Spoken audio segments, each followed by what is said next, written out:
So I think you're probably right, but I'm also want to make sure that we just don't have it sit there at 0.001% at the bank account when we're paying money to the USDA at a higher interest rate.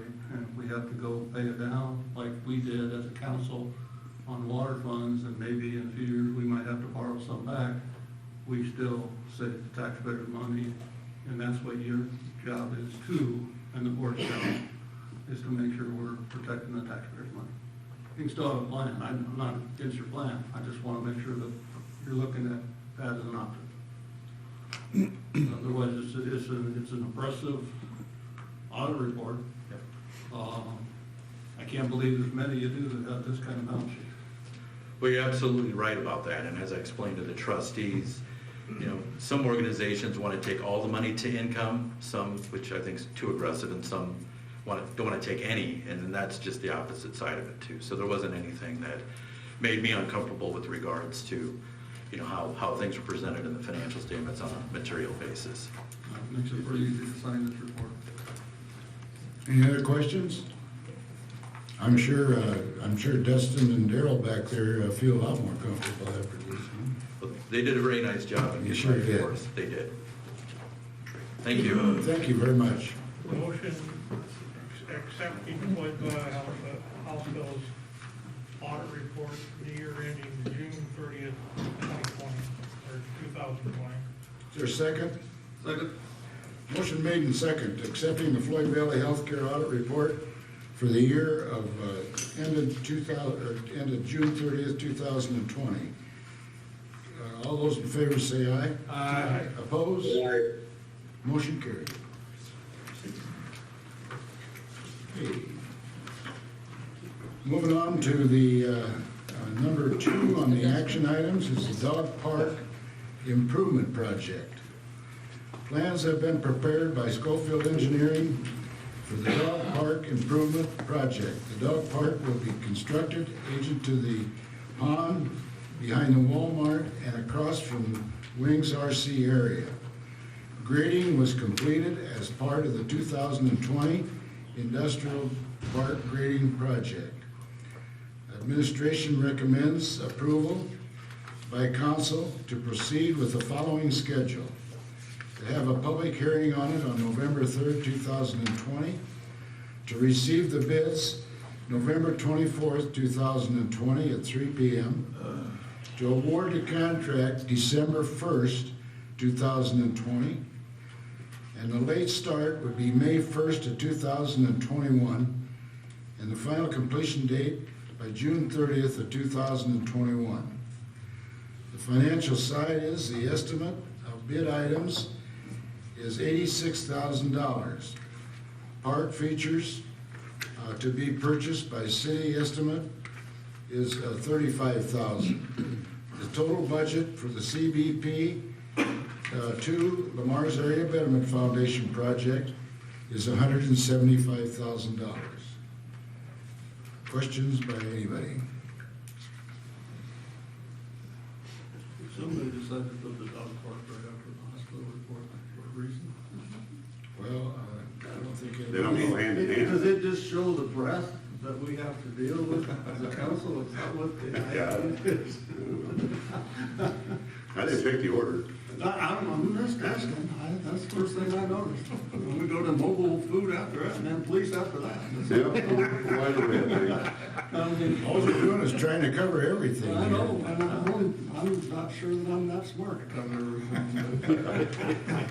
Mike, you were gonna ask? a question? You have a question, Mike? Oh, I entertain a motion. I make a motion to establish November 3, 2020, 12 p.m. for a public hearing on plan specifications, form of contract and estimate of cost for the dog park improvement project, and to establish November 24, 2020 at 3 p.m. to receive and open bids, with said bids to be considered at the December 1, 2020 meeting. Second the motion. Motion made and second to establish November 3rd, 2020 at 12 p.m. for a public hearing on plans, specifications, form of the contract, excuse me, an estimated cost for the dog park improvement project, and to establish November 24th, 2020 at 3 p.m. to receive and open bids open bids with said bids to be considered at the December 1st, 2020 meeting. All those in favor say aye. Aye. Opposed? Motion carried. Okay, moving on to mobile food vendors ordinance. Bear with me, we got a lot of paperwork on that park here we gotta get through. If I don't add it all, I'll hear about it. You get it all. You're doing a good job. Just don't forget to cross the Ts and dot the Is, Jason. Okay, moving on to mobile food vendors ordinance. With the popularity of food trucks, the increased frequency that these vendors operate in Lamar's, there is a need for better regulations. Attached is a new chapter, number 126, mobile food vendors, to regulate food trucks on public property only. And let me repeat that, on public property only. It is not intent to regulate or restrict food trucks on private property. The proposed process would require an application and a fee submitted before operating on public property. The location of operation would be approved to ensure traffic and pedestrian issues are addressed and interference with neighboring businesses is minimal. The administration recommends that the council proceed with setting a public hearing. The city administrator and code enforcement officer researched other like ordinances and feel that the ordinance attached achieves the regulation we need without complicating the issue. The financial would be the new licensing would generate new minimal revenue. Questions? Jason? I'll just throw a couple things in Yeah. there. So, so currently, as our code is written in a different chapter, I believe it's maybe 135, maybe. There's a section in there that states that city streets by definition is our right-of-ways also. It encompasses the whole thing.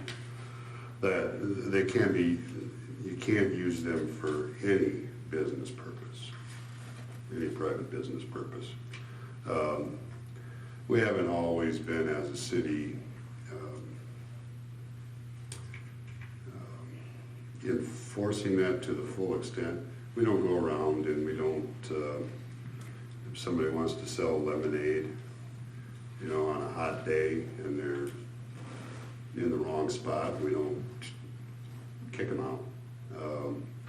So the whole point of this is, I think we can do just a little bit better than, we can be a little more accommodating in certain situations. So that's why the research was done. We looked at numerous other cities that have ordinances on this. It's not intended to,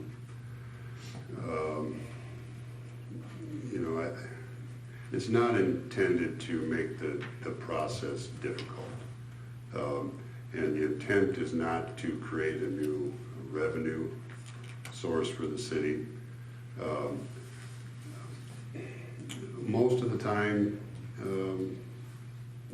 they happen on private property. So there's no issue. We're not out to regulate that kind of stuff. The state already deals with issuing licenses for that. So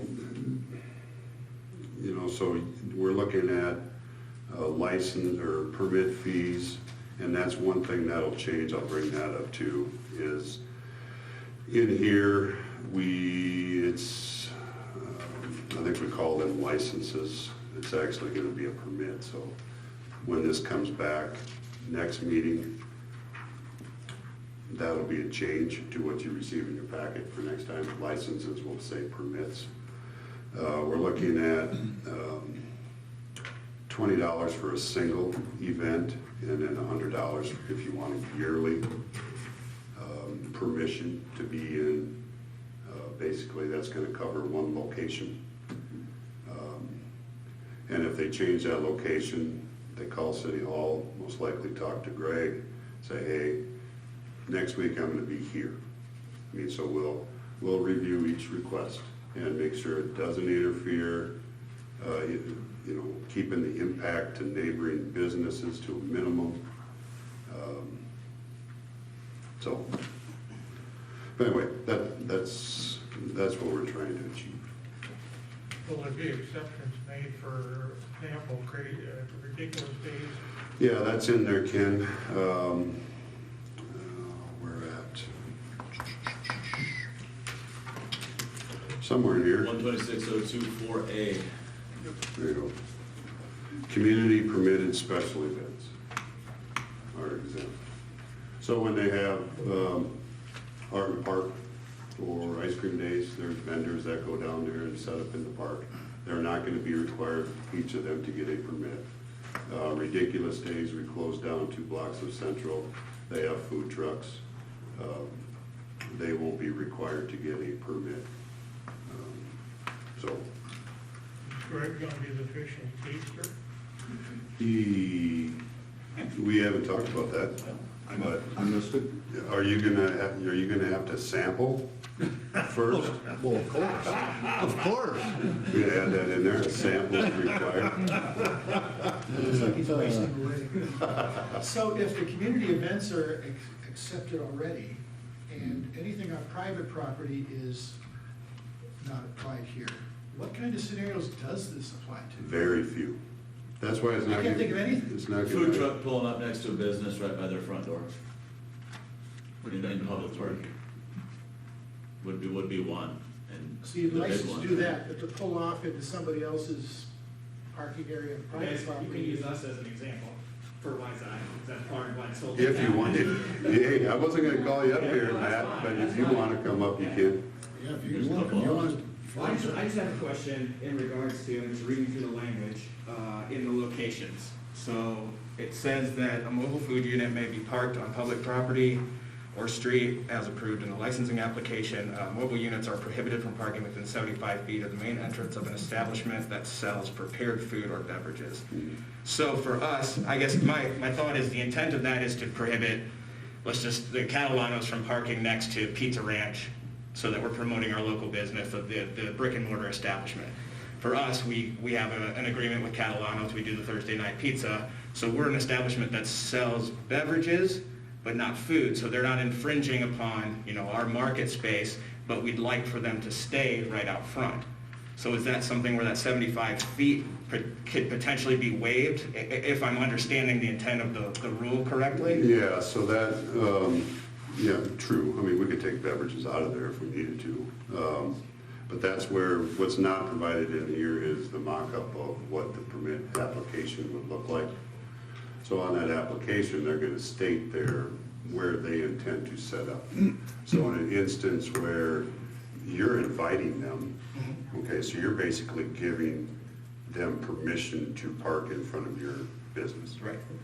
I mean, The bigger during the question- review process, Greg's gonna approve that. Right, but just by the language of the ordinance, it's saying that that's currently not approved, unless you're saying that the establishment that they're parking by gives permission, or is it a Yeah, I didn't case-by-case basis? I didn't or- bring the application with me either, so I don't know exact wording of it is, but The bigger question for you guys is there anyone else 75 feet from your front door that could say no to a food truck?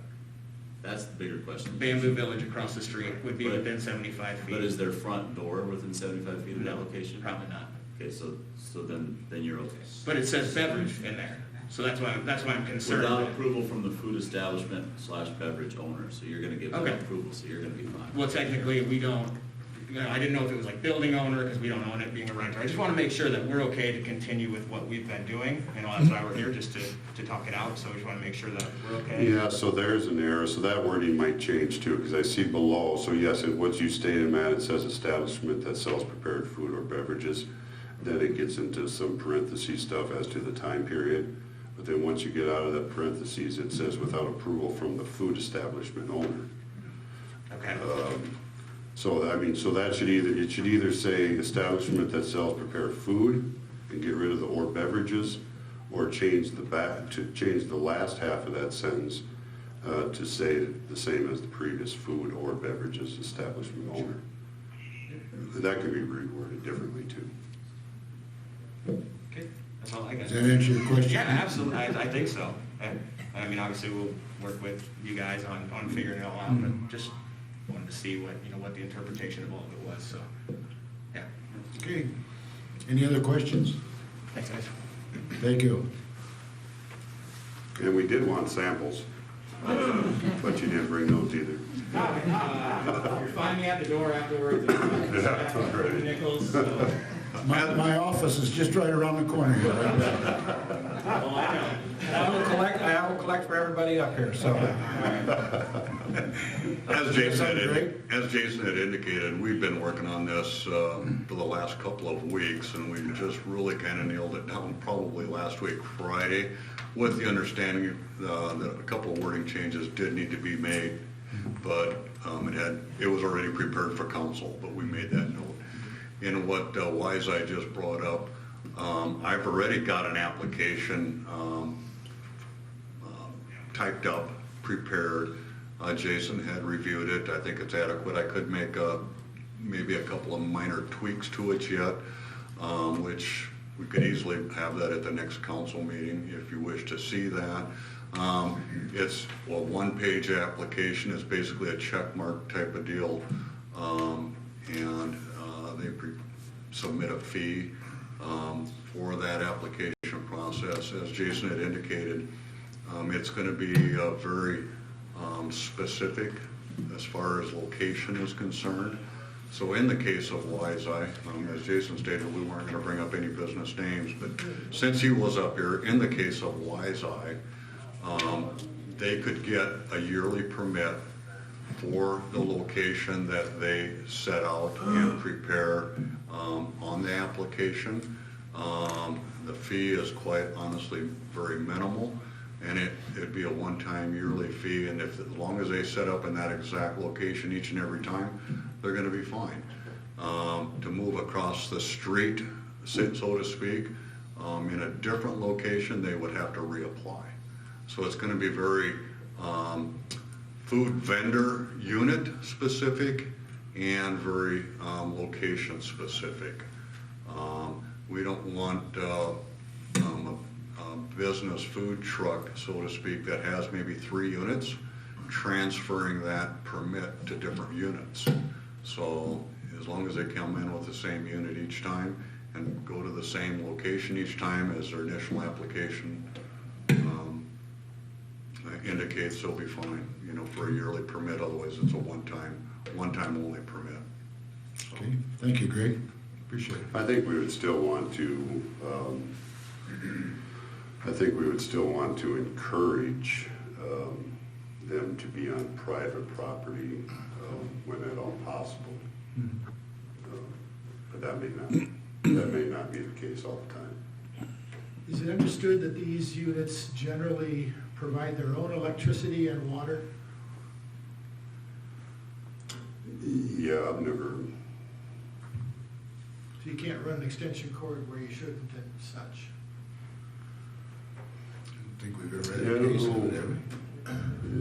The Legion, the guy that was in front of the Legion had an extension cord running through the front door. I haven't been asked anything about this, but technically the food trucks are supposed to meet the fire safety rules. And we have had propane leaks with a couple of them in town that we've actually emergency responded to.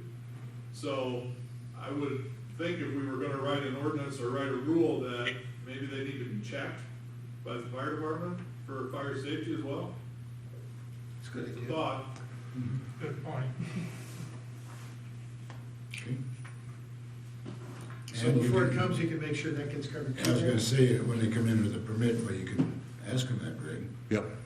make sure. In fact, I'll They're supposed to be self-sufficient units, meaning you don't need drop cords, you don't need to tie into a gas meter, you don't need anything else. Have your calls been on private property or public property? Public, Public? yep. I'll make sure that that's added Okay. onto the application. Good point. So when you guys get this updated, you do not send it out on Friday afternoon with the council package. You need to send it out like Monday or Tuesday of that week, so that more people get their eyes on it, because otherwise we're gonna have to revise it in a couple meetings, because that's seemingly what we always do on ordinances, is we try to rush them through. So Friday to Tuesday is not acceptable on this item, please. Good point. Anything else? Make a motion to establish November 3rd, 2020, 12 p.m. date and time for public hearing to amend Lamar's Code of Ordinances by adding a new chapter, 126, mobile food vendors. Is there a second? So moved. Motion made and second to establish November 3rd, 2020 at 12 p.m. as the date and the time for public hearing to amend the Lamar's Code of Ordinance by adding new chapter 126, mobile food vendors. All those in favor say aye. Aye. Opposed? Motion carried. Thank you. Okay, moving on to the next one is the Police Department ordinances. At the October 6, 2020 meeting, the council approved the first reading of ordinance number 960 to amend the Lamar's Code of Ordinances, Chapter 35, Police Department. Lamar's Police Department has a hiring and residency policy in place that requires employees to reside within a specific distance of the city of Lamar's and city of Lamar's limits. We have been informed by the Iowa Law Enforcement Academy that such requirement must be by ordinance and not simply by policy. Attached is a copy of the ordinance adding a new section to Chapter 35, Police Department. The administration and the police department and the police chief recommended the approval of this change. Any questions on it? I'd entertain a motion.